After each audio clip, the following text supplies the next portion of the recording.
Chapter 2, The Crown and the Sword.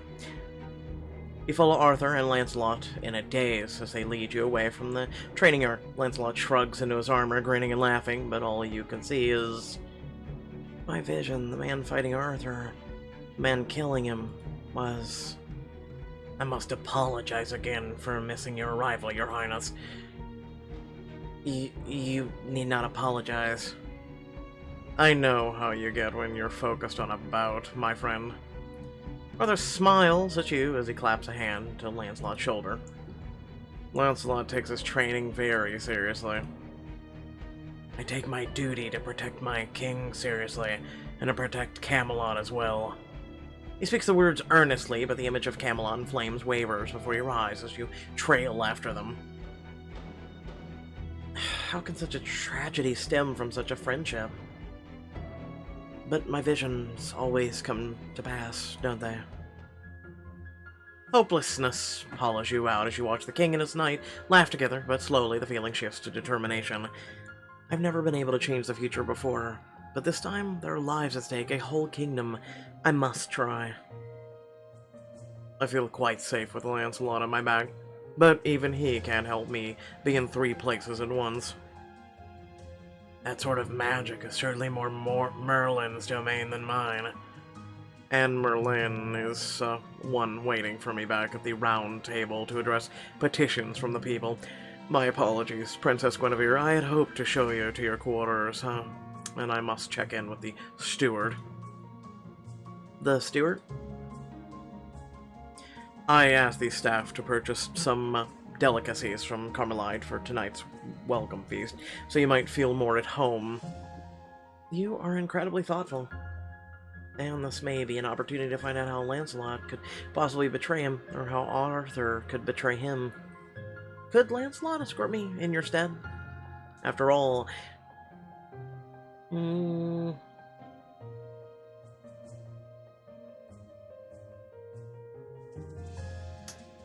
go with service. What a marvelous idea. Do you mind, Lancelot? Gripping a sword hilt in one hand, Lancelot bows, but you can sense the slightest hesitation before he replies. It would be my honor to show the princess to her rooms. Nothing would give me more pleasure than to see my most loyal knight and my future queen become friends. You put on your best smile despite the harrowing images still swirling in your mind. Then it's settled. If you don't mind terribly, perhaps you could also stop by the kitchens to approve of the final menu for the feast. After all, it is in your honor. I insist that everything be to your liking. Of course, I'll meet you at the round table when all is settled. Then I leave you in Lancelot's capable hands. Arthur inclines his head and strides into the castle. Lancelot gestures to a different entrance farther along the courtyard path. If you'll follow me, princess. He leads you through a very different part of the castle from the regal rooms you've already visited. Instead of a gilt furnishing, you see humble stone walls and servants hurrying about their tasks. Thank you for taking the time to escort me. You need not thank me, Your Highness. It is my duty. His voice is the same, and he still carries himself confidently. You sense something different from when you first met. A wall that wasn't there before. Duty is not always pleasant. Then let me rephrase. He bows gallantly, his smile polite, but there's no hint of boldness you saw when he took your hand before. Your Highness, it is my pleasure to assist you. Sir Lancelot, have I offended you in some way? No, my lady. Why would you think that? When we first met, you seemed... You try to put it into words, but he shakes his head before you can go on. If I was too forward in any way, it is I who should apologize for offending you. You needn't worry, it won't happen again. And yet, as he speaks, his gaze flickers across you full of concern, and something else you can't quite name. Just as quickly he looks away. I see. You open your mouth to question him further, racking your mind for questions about Arthur, when Sir Gawain strides towards you, a wide grin on his face. Lancelot, I was wondering if you've been waylaid. I was in the training yard. I should have guessed. There are few things this man loves more than his sparring bouts. He winks at you and then leans closer to whisper loudly. Not everyone can be as naturally skilled as I am. Is that so? It's true, Princess. His skills are legendary. And he'll be the first to tell you so. When it comes to boasting, he has no rival. Oh, this is why I don't spar with Lancelot. Even verbally, he always seems to come out with the victor. You can't help but think of your vision, Arthur bleeding out as an equally wounded Lancelot lifts his sword for a killing blow. So I'm beginning to understand. Ah, Princess Guinevere. Percival approaches you and bows deeply. I see you've met Sir Lancelot. He's the best among us. Not for much longer, at the rate your training is progressing. You truly think so? I hate to admit it, but he's right. One day you're bound to surpass us all, lad. Percival beams, and Lancelot smiles fondly after him as the young knight and Gawain continue on their way. If he's truly so close to Arthur and these knights, what could possibly drive him to fight them? Perhaps if I knew more about him. You seem to know the other knights well. Of course. The Round Table wouldn't be much of a fellowship if we didn't treat each other as comrades in arms. I'd be happy to share what I know of them. The legends will not always do my friends justice. Alright, can you tell me about... Okay, yeah, Mr. Grumpy. Can we actually go with his grumpy ass? He seems very... grumpy. See, I was right. I was gonna say serious. That's Kay. He can be both when the occasion calls for it, and sometimes when it doesn't. But he is deeply loyal to Arthur. They grew up together, raised by Kay's parents. So, he was been here since the beginning. From the very first day. In fact, when Arthur arrived at Camelot as king, Kay was the one who made sure the castle was livable. Arthur's compassion and kindness make him the king we need, but sometimes you need a firm hand to keep a castle running. So, how did you first come to Camelot? I was born far from here in France. That is far. Very. And making my way here was no small feat. I traveled widely, learned, trained for years before I touched these shores. And so your past brought you here. He nods as you round a corner into a familiar hall. By choice. Plenty of petty kings and queens tried to sway me into service with money, fame. Arthur was different. And what did he offer? Camelot. And it's a dream of Round Table. Honor, a chance to serve the worthiest king of a true knight could hope for. So, are you and the king as close as you seem? He is my closest friend. I'd lay down my life for him in an instant. The intensity in his words leaves little room for doubt, but you can't forget the sight of the Arthur's blood on Lancelot's sword. He sounds loyal through and through, but can I truly trust him? If he knew what I'd seen, would that save Arthur or him? Or would he think me mad? As you pass through an empty hallway, you wrestle with your thoughts. This is why you console with Merlin. He knows these things. I should try to warn him. Bitter experience has taught you the folly of trying to change a vision, but you have to try. Lancelot, I must warn you. Arthur is in danger.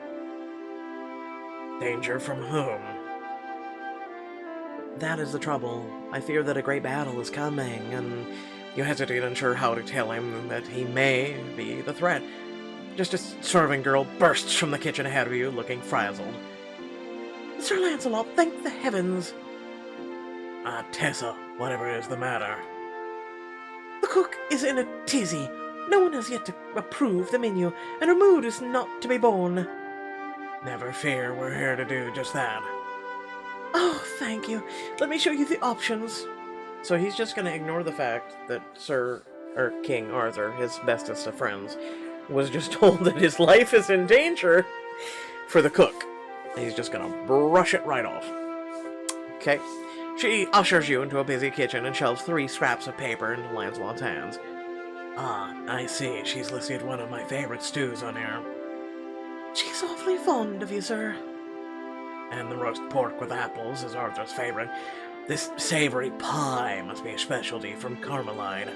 Well, Princess, which do you fancy for your welcome feast?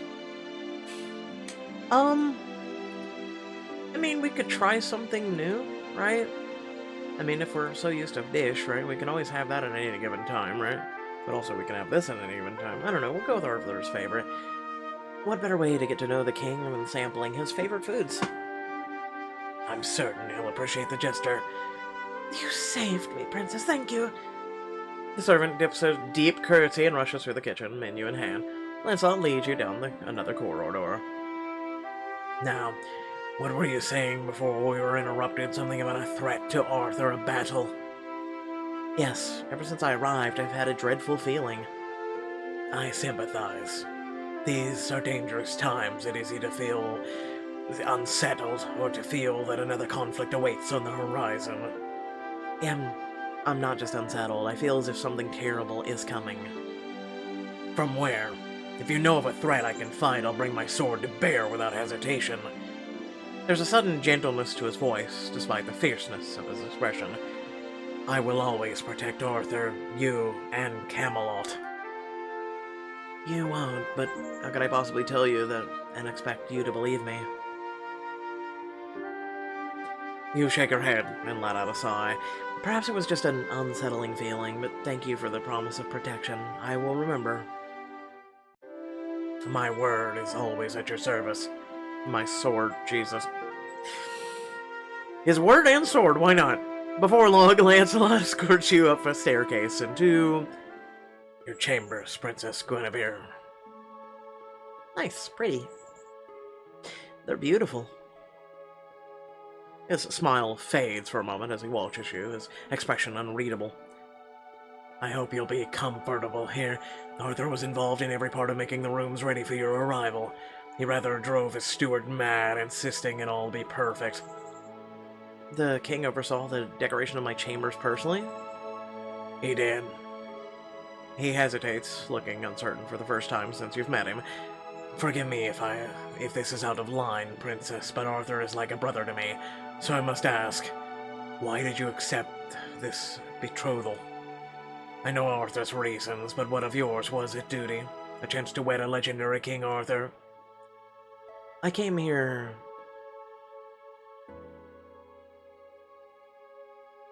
to protect my kingdom. Then you and Arthur have much in common. I often worry that he will always place duty before happiness. That is the fate of royalty. We are bound to duty. It is all we know. You may be royalty, but you are still people. These are your lives, and you should be free to live them as you wish. Well, if that was the case, my friend, there's a lot of people who wish to not be bogged down by their lives anymore. It's a tough world out there. You don't think a ruler should sacrifice for their people? I think that happy people want to see others happy, and miserable people don't. One makes for a better leader than the others. But Arthur is also my friend. I would wish to see you both happy. There's a slight catch in his voice. You meet his gaze for just a moment when you hear soft music drifting in through the chamber window. What could that be? He joins you beside the window as you both glance out. Beyond the castle walls, you spot an orchard where many commoners are dancing in celebration. Another song, another song! One that'll get everyone jumping and dancing. You won't be managing much of either unless you empty those apples out of your pockets, lad. Looks like quite the celebration. I know my duty lies within these walls, but sometimes I do wonder. Wonder what? What it would be like to live a different life with simple duties, simple pleasures, one where I could dance on a green without a care. One where I am not haunted by visions of doom I cannot avert. Well, would you like to find out? What do you mean? We could go down and join them. He nods towards the orchard, out the window. Arthur isn't expecting you right away. I know many ways out of the castle that won't attract attention. Princess or no, this is your life. You could seize the chance to experience all of it. It would be a perfect chance to see who Lancelot truly is outside these walls, and to see more of Camelot. It's a diamond choice, let's see where it leads. Never fear, Princess. I promised Arthur I'd stay by your side. Lancelot swiftly leads you out of the castle into a small gates in its walls. Quietly now, it's just through here. Must we really whisper the whole way? Just as he reaches the door, a guard appears on the battlements overhead. Is there someone there? Oh no. Should I duck behind a hedge, ask him to hide me? Lancelot, the guard. You get no further, moving faster than thought. Lancelot pins you to the door, shielding your body with his own. Oh. The wooden door at your back hardly seems firmer than the strong body pressing into you. Every breath presses you closer, and the tension is unbearable as the guard's footsteps draw closer. Must have been the wind. When the guard is finally gone, Lancelot presses one hand against the door next to your head. For a frozen moment, he seems to linger, poised over you. But then he's gone, the heat of his body vanishing so swiftly you feel cold even under the bright afternoon sun. Apologies, Princess. It's quite alright. Once the coast is clear, Lancelot leads you into the city. Many people call out greetings to Lancelot, who smiles and waves. Good day, Sir Lancelot. A fine morning to you, Sir Lancelot. Same to you, Joffrey. Oh god, no, it's a Joffrey. Listen, I know how this ends. No. You seem to be popular. My reputation sometimes precedes me. He doesn't slow until you reach the orchard, where an enthusiastic crowd descends upon you both. Sir Lancelot! I see what you mean. Welcome! Have you come to dance? I have indeed, and I've brought a friend. Elias turns to you, waiting for an introduction as Lancelot leaves space for you to choose your words. I'm a visiting lady. Sir Lancelot has been kind enough to show me a bit of your beautiful city. We heard the music and couldn't resist stopping in to say hello. Well, you've come to the right place for a bit of fun, my lady. There's dancing and cider. And apples in your pockets. Empty 'em out, boy. That sounds wonderful. We're celebrating the first harvest of the season, you see. Celebrating what, that we have homes to bring a harvest back to, more like. There was trouble, then? Oh, hey, there's always trouble. Not as bad as in King Uther's day, but there are still bandits, fires, floods. Luckily, we have Sir Lancelot, who he helped when there was a fire in my shop, saved us from losing the whole place. He ran off the bandits that thought to strip our farms down to the last nail. He saved my little sister's kitten, too. Wow. So, do you ride around helping every person in Stray Kitten in need? Lancelot laughs and shrugs. You'd be surprised how often that is the life of a knight. Of course, there are times when Arthur has a specific quest for me, but the rest of the time I look for trouble to stop. Or kittens to save? Lancelot nods and gives the young boy a serious bow. Or kittens to save. Kittens are very important. Yes, they are. I like you. They also seem to trust him so thoroughly. As a nearby musician picks up another tune with its feet tapping through the crowd, a young woman approaches you, smiling broadly. Milady, do you like to dance? Should I? You glance inquiringly at Lancelot, but he smiles. It's up to you, of course. But if you ask me, you've come this far, why stop now? Seize what you want from life, my lady. Well, in that case... You grab his hand, and the two of you plunge in a dance. The steps are freer than you've ever danced before. More chaotic. You also crash into the dancer next to you. Oh, I'm sorry. No worries, my lady. The steps don't matter. Just go with the music. Today, you'd have the cops called. I'm serious. Oh my god, I'm sorry for bumping into you. Help! Help! She's right. All the dancers whirl around you, nothing like the formal dances you've seen in castles. Giddy, dizzy, you let yourself fall into it, twirled from one partner to another. That's it, my lady. You're a natural. Delighted and laughing, you spin to your next partner and find yourself face to face with Lancelot once more. Hello again. I should... I mean... Sure, why not? Flushed with the pleasure of dance, you give in to the feeling and press closer to him. His hands instinctively catch you around the waist. Hello, Sir Lancelot. To everyone else, his expression remains dutiful. Not you're close enough to see his breath catch, his throat works as he swallows.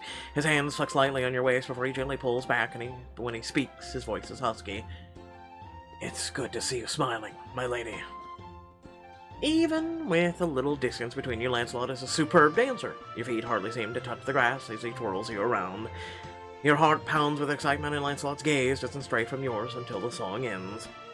Well, my lady, how are you enjoying your visit to Camelot now? A great deal. Another dance starts, but you stay under the branches of a tree and watch them laugh and twirl together. For all the hardships they face, it's hard not to envy their happiness. Part of me would rather dance with them than go back to the castle and wait for it all to fall. If you keep hesitating on negative thoughts is all you're gonna have, lady. A breeze rustles the branches above you as Lancelot steps to your side. An apple shakes free, falling towards you, but he catches it deftly in one hand. Well, that was close. Sir Isaac Newton would be impressed. My loyal knight has saved me from an embarrassing fate of being knocked unconscious by an apple. I told you, protecting you is my duty. Here. Lancelot extends a hand, offering you the apple. It glistens in the afternoon sun, ripe and sweet. Bite into the apple. You lean forward, and Lancelot's eyes widen as you take a bite from his hand. Listen, if you're holding the apple, what else do you want from me? The juice explodes over your tongue, sweet, tart at once, and you can't tear your gaze from his. His voice is low, almost a whisper. Is it sweet? It's perfect. A tension lingers between you until he reaches for your hand, lifting it to gently press the apple into it. Think you should enjoy it. Lancelot glances up at the sun and sighs. Perhaps while we walk back to the castle, I'm afraid it's time to return. I knew duty would call me back eventually, but thank you for helping me escape from it for a little while. It means more than I can say. And you mean every word of it, no matter what fate and visions have shown you. Lancelot bows to you. I'm always happy to rescue you, whether from burdens of duty or even graver dangers. You wave to the dancing commoners who call out cheerful farewells. Farewell, my lady. Thanks for honoring us with a dance.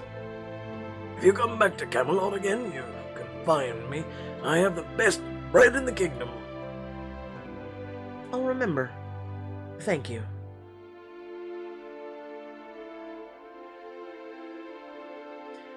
As Lancelot escorts you back to the castle, part of your heart feels lighter, but the rest of you feels heavier. Lancelot seems like a kind, loyal man. How can such a betrayal be his fault? Unless it's Arthur who caused this horrible battle, but that feels just as impossible. The silence offers no answers, but as you follow Lancelot, you try to imagine the castle walls around you engulfed in flames. In the Round Table Hall, you search for a glimpse of Arthur among the crowd. Perhaps if I could speak to him alone, think of a way to tell him that Camelot may be in danger. Right. Hey, by the way, your buddy's gonna kill you. Oh my god! Could you imagine? But then you see him seated at the table with Merlin by his side addressing petitions from a subject. Arthur spots you almost instantly. Princess Guinevere. His face lights up, and he beckons you for you to join him. Arthur's subjects bow and curtsy as you make your way to the center of the room. Would you be so good as to assist us? You want me to weigh in on matters of state? Indeed, I would value your opinion on what's left of today's business. If you wish. You'll find I have many opinions. He chuckles softly. I do not doubt that for a moment. In fact, I'd rather counting on it. He gestures towards a seat to his left, and as you sit, Merlin waves two men forward. One is dressed in rich fabrics, and the other in rough homespun. You recognize one of the men from your dance, breathless, as though he's just rushed here, and far less cheerful than he was earlier. He gives you a quick nod. Good to see you again, my lady. Again. Arthur's question holds nothing more than general curiosity, but as you glance across the room, you gaze briefly meets Lancelot's. It's surprisingly hard to admit to the private outing you shared. I saw him on my way through the city earlier. If we may return to business at hand, the farmer claims that the Lord has stolen his land. It's not a claim. He did steal it. That's absurd. That land is mine by right. Explain. Of course, your majesty. I allowed this man to live on and work the land in return for producing crops. But he has failed to do so. Through no fault of my own. I worked hard, your majesty, but the weather was too poor for me to make a crop. Be that as it may, he has breached our agreement. I was within my rights to seize the land. I disagree. And had you come to me when this issue arose, I would have forbidden you from doing so. Your title does not give you the right to take whatever you wish, with no regard for the needs of others. So Arthur truly is as devoted to people as the stories say. He turns and regards you thoughtfully. Princess Guinevere, what punishment would you recommend for this blatant theft of a man's land and livelihood?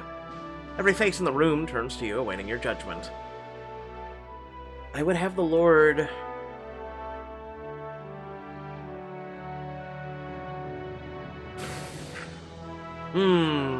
This one's a tough one. I'm gonna have to think about this one. I would return the land to the farmer. Indeed, a remarkably light sentence, princess. The farmer will have his land back, and the Lord will be happy to escape harsh penalties. Everyone wins. As the princess wishes, let it be done. The farmer bows deeply to you. Thank you from the bottom of my heart, Princess Guinevere. I knew from the moment I saw you that you would make a fair judgment. You look every inch a queen to be. Thank you for allowing the king and me to assist you. Arthur claps his hands, and the matter's concluded. As the farmer and noble depart, Merlin studies you with marked curiosity. Your princess has quite a unique perspective, your majesty. One that we should be grateful for. Merlin nods and calls the next group forward. A family whose arms are laden with bolts of bright, finely woven cloth. Oh, how beautiful. From our family, King Arthur, with felicitations on your impending marriage to the princess. It is a fine gift. Truly, you have my thanks. You address a string of other petitioners, and as the last petitioner departs, Arthur rises, setting off a flurry of curtsies and bows. I really wish we would have had more. Well, we can reconvene tomorrow. For now, I must make the final preparations for Princess Guinevere's welcome feast. Arthur guides you into a small adjoining chamber, empty save for the two of you. The moment you're alone, his posture is a little less regal, a little more wary. Are there always so many demands on you as king? Often more. I promise you they will not take me from your side so often as they did today. With a rueful smile, he lifts the crown from his head and sets it aside. As I say, wary is the head that wears the crown. It seems to weigh heavily on you. Some days it seems as though I've not grown accustomed to the weight of it all. It isn't easy having an entire kingdom to look to you for leadership, for justice. Perhaps. But you still serve them well. Your people clearly trust you to be fair and just. They know you will do what's right for them. You flatter me, princess. I speak the truth. That is all. You take in the grand hall, so different from your home, and the gentle but wary smile on Arthur's face. It must be difficult to Go from life with your foster father to ruling a kingdom. Do you ever regret pulling Excalibur from the stone? Assuming, of course, that it happened, as the stories say. The tales are mostly true. If somewhat embellished. He draws his sword from the sheath at his side. The blade gleams in the light, and you find yourself drawn to it. The Sword of Legends. My life hasn't been the same since I found it. You blink, and then, for a moment, there's another Arthur standing before you, a younger one in a courtyard, staring down at a glittering sword. Another vision, but not of the future. The ones like this are always fragments of the past. No shit, really. All you have to do is reach out and watch Arthur pull the sword from the stone, if you wish. Throughout this book, you'll have the opportunity to experience moments of legend as they happen, collect all of them to unlock a special scene at the end of the book. Experience this one for a unique insight on how Arthur became king. Usually, visions like this, or the first one, is usually given free. Apparently Pixelberry has doubled down on their need to be greedy. I digress.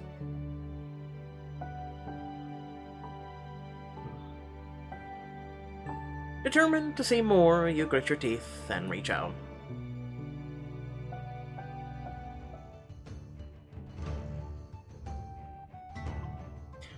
Now, playing as Arthur. The streets of London bustle with activity as you hurry through them, struggling to keep up with your foster father and brother. This is amazing. Come along, Arthur. We must make haste. But all these buildings, Father, it's wondrous.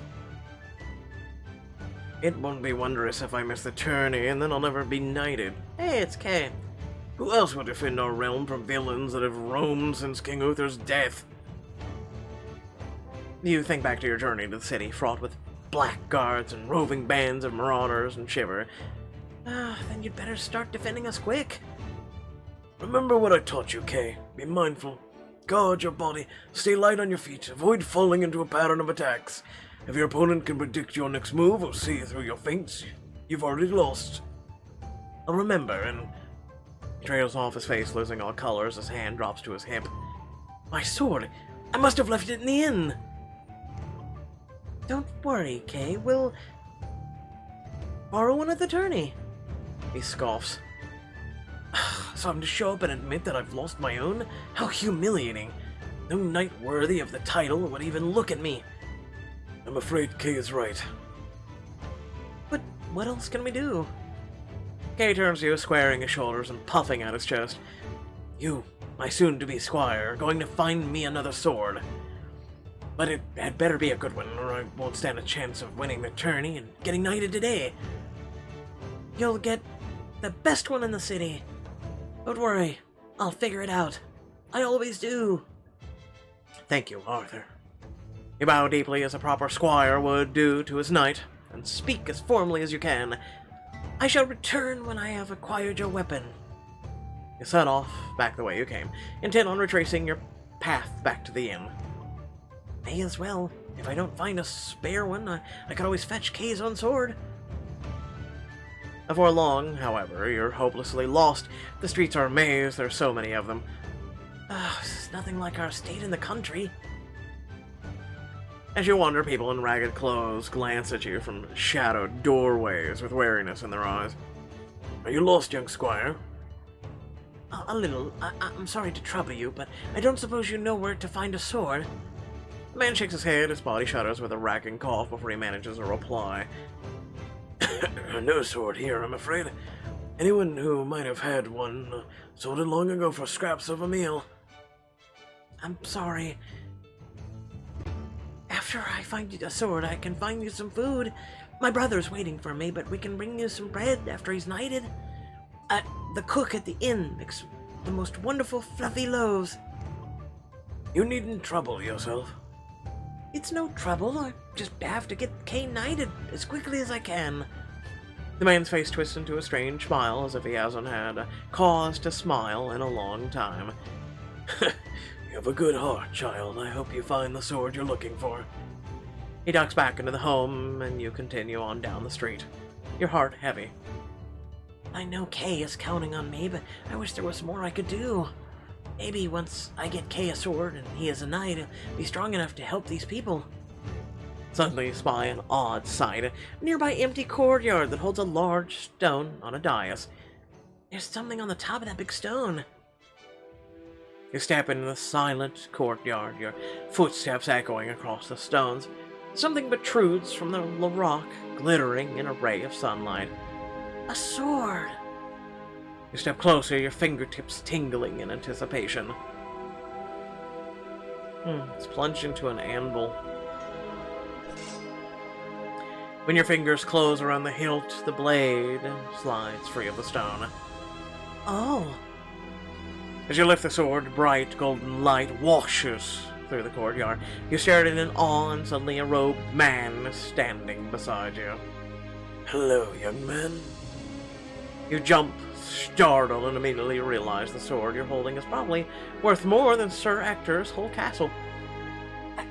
I wasn't stealing the sword, sir. I only need to borrow it for... A king cannot steal his own birthright. Pardon me. You are too young to remember, child. But it was I who delivered you to Sir Ector's care, and years ago. I am the wizard Merlin, and you are Arthur Pendragon, true heir of Uther Pendragon. Only the rightful king of England could pull that sword from its enchanted stone. Sir, I only wanted to help my brother. A noble goal for your noble young king. You will make a fine ruler, your majesty. But I'm supposed to get this to Kay for his journey. I'm not... Wizard lays a comforting hand on your shoulder. It's a heavy fate, I know. To steer the lives of others, but it is your responsibility to bear, Arthur. It has been since the moment you were born. There is no escaping it for the sake of your kingdom. You must embrace it. But you're right. Somehow I know you're right. You used to dream of following in Kay's footsteps one day, becoming a knight of the realm sworn to defend all that is good and right, but now I'll never be a knight, will I? No, Arthur. You'll be something far greater. You think back to that man in the alley and all the others like him who must be out there, more people in need than you could ever count.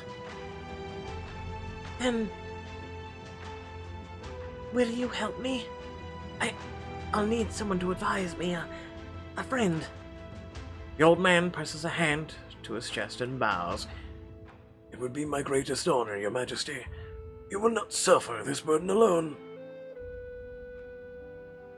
You hear a sudden gasp. A crowd trickles into the courtyard.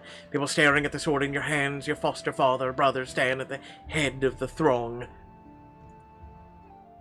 Arthur? Before you can speak, they drop to their knees before you. Ector looks at you with his eyes full of proud tears. I knew one day this moment would come. So let me be the first to say, long live the king. Father. Long live the king. You stand stunned as the crowd picks up the chant, and you know that your life will never be the same. Now playing as Guinevere. With a jolt, you find yourself back in the present. So that was how it happened. We found Excalibur, how he felt. Arthur stands before you, considering your question, as if no time has passed at all. No. Do I regret finding Excalibur? No, not for a moment. Arthur returns the legendary sword to a sheath and shakes his head. It's been difficult, yes, as I imagine ruling is for anyone. But I haven't had to rule alone. I've had Merlin as my advisor, my brother Kay as the first of my knights, and now, as you've seen, an entire round table full of them, all ready to take up arms to my cause. And how goes your cause? This grand dream of a kingdom united by peace and chivalry. To Arthur's credit, he seems to actually consider your question. Sometimes it feels as though every thread we vanquish turns into two more rearing their heads. But it's too noble a cause to give up, no matter the difficulties we face. Arthur, one day your dream. I hope it becomes a reality. From what I can see, from what I've seen of Camelot, you're getting closer every day. I sincerely hope you were right. After all he said about the weight of his duties and threats to Camelot, you can't help thinking of your vision. It would be a terrible risk to tell him what I've seen, but there's so much I don't know about this place, its people, secrets. Is it worth the risk telling Arthur? Could save his life. As you weigh your options, he smiles at you. For now, I can only thank you for helping me today, and say that I look forward to getting to know you better at the feast tonight. In the blink of an eye, another vision seizes you. You stare around the castle's feast hall, full of smiling knights and nobles, as Arthur picks up a goblet beside you. A toast in honor of my betrothed, Princess Guinevere. He lifts the goblet in salute, drinks, and then clutches his throat. Something is wrong here, very wrong. He gasps, choking as poison cuts off his breath, and there's nothing you can do but watch. Arthur, no. Well, okay, we'll talk about this here in a second. Without further ado, please remember to like, share, and subscribe. Head down in the description below, tons of cool links and ways to support the channel. Also, a couple of the features like the join and the super thanks and things like that. Be greatly appreciated if you did so. Really, truly, it means a lot. Without further ado, let me say the following. It is great to have you here. It's great to have you watching, and let me know. I changed the format of the video, right? Clearly, as you can see, I just recorded it the whole 1080, and just kind of changed it up because last night we were doing a stream. I did Phantom Agent on Twitch. Unfortunately, you can't change the perspective of it. So nice sound. Okay, Blue Stacks. Anyway. Like, I'm serious. Look. I'm not even off the damn screen yet. Anyway, so I let me know what you think, right? Do you like it? Do you hate it? Does it affect you? I don't know if you're watching on PC or mobile. Let me know. Does it affect you at all? From how we've been doing it?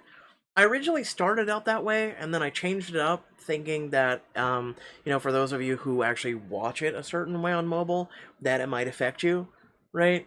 I just wanted to make sure that it did or didn't, right? I do take every single one of your opinions and comments and everything to heart, and I want to make sure that you guys get the best viewing experience. Literally, you are what matters. I am just a voice in the universe. So yeah, let me know in the comment section below. Without further ado, so if this vision is true, right, it means the other one is redundant. It means these are things that you can change, because if Arthur, you know, succumbs to the goblet, right, then that means the vision that is in the future that you've already seen when you were looking at Camelot in flames does not come to pass. It means he would already be gone, right? So, yeah, it also means there's a threat very close to him, so, interesting. Honestly, as a huge buff in this area, I'm just gonna say this. Merlin. Literally and figuratively, you should be going to Merlin. Because the realm of crap like this is definitely Merlin. Also, Arthur would be very open-minded to this. Especially seeing some of the things that Merlin has done, and it is very much not outside the realm of possibilities. So Arthur would be very open to this as well, and he would console with Merlin, and they both would talk to you, if not probably even test you. So yeah, just throwing that out there. And they would test your abilities and see what you're capable of or what you're not capable of, right? Like Merlin and Arthur could cook up a scheme to be like, okay, so what Merlin's gonna do is come in tomorrow with a sword and try and stab Arthur, right? Again, these are things that definitely, and they would cook this up together and not let you know, so that way they could test and see if your visions are truly just that. Just throwing that out there. I mean, I love this stuff. I do love it when they do cover things like this, or really any book. But yeah, no, let me know what you think. Without further ado, love your beautiful faces once again. Thank you all for tuning in, and I hope to all catch you all in the next video. and remember to subscribe. Bye!